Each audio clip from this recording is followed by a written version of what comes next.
Hey, this is Jamey with Stonemaier Games, and today I'm going to talk about my favorite mechanism in Furnace. And I'm actually going to talk about two mechanisms, because one occurred to me just as I was about to press play here that is a really, really good mechanism in this game. It is an auction engine building game where you're converting resources into better resources and then into points. The auction is my first favorite mechanism in the game due to one key fact, which is that you have different numbers of auction tokens. And very cleverly, they made these tokens different sizes so they can stack, which matters because basically there are these cards on the table. Each of the 4 rounds is a spread of a bunch of cards like this, and you are going to take turns placing one of your tokens on one of these cards. You can't place more than one of your tokens on the same card, and you cannot place the same number that is already on a card on that same card. So say this card is out there, I really want it, so I put my highest number here. I put 4 on this card. It means that for sure I'm going to win this card. However, other players can still essentially bid on this card.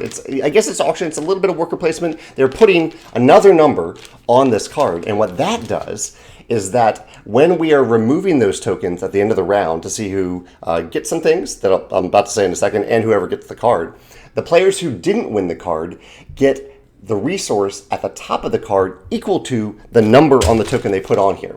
So if I put a 4 here, I'm going to get the card. A player who puts a 3, 2, or 1 is going to gain 3, 2, or 1 steal when we're processing and gaining these cards.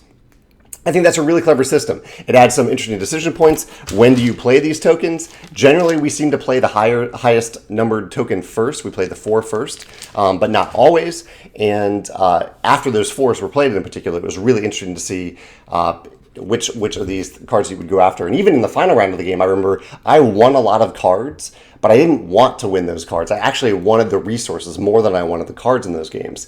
So I thought that was really interesting, especially in an engine building game where near the end of the game you don't get to actually run your engine as much. You may only run it one more time. These instant benefits become really, really valuable. So I really like that system in the game. I thought that's a really clever auction system in the game. The thing that occurred to me right before I started filming is that there is one other element of the game that I think is really clever, which is that when you gain this card, you gain it like this. You gain it this side. However, this is a double-sided card here.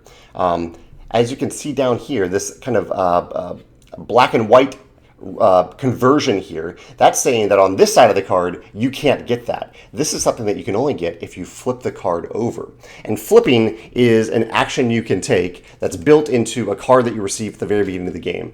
So you can only run that flipping mechanism once per round. So in all these different cards that you're gaining, once per round, you can, if you pay for it, you can flip one of these cards over to permanently improve your engine. Not only now are you getting 2 coal from this card, but you are also able to convert up to 2 oil for 4 points per oil that you convert. So this card flipping mechanism is really, really clever. I should have thought of this before I started filming this video, but I think that's a really, really clever mechanism, especially since you often end up with multiple cards. You're having to decide which of these cards do I flip, which is more valuable for me right now and for the rest of the game that I'm able to run this engine. Yeah, so those are my 2 favorite mechanisms in the game. I think these really shine in such a streamlined game as Furnace. This worker placement auction system, and then you get to simultaneously run your engine with other players and convert all these resources into the other resources. And the simultaneous nature of that is really nice, that you're actually running your engine simultaneously. You're not waiting for the other players to run their engine and then doing yours. You are doing that at the same time as the other players. I love the idea of double-sided cards. I think we often forget that cards have another side to them. It makes it a little harder to prototype, but I like when games do this and give meaning to the other side of the card. I think that's really clever. And I love seeing, I saw this recently in Sonora. I love seeing tokens that you're placing, or flicking, as is the case in Sonora, where they have different values on them. That adds a whole other layer to the decision point. So just putting a token down, you're putting a token with a specific value. I think that's really, really clever. Yeah, those are my thoughts on Furnace. I'd love to hear if you have another favorite mechanism in the game, or you have some thoughts on the favorite mechanisms that I mentioned, or if these mechanisms remind you of another game that you'd like to share in the comments below. Thanks.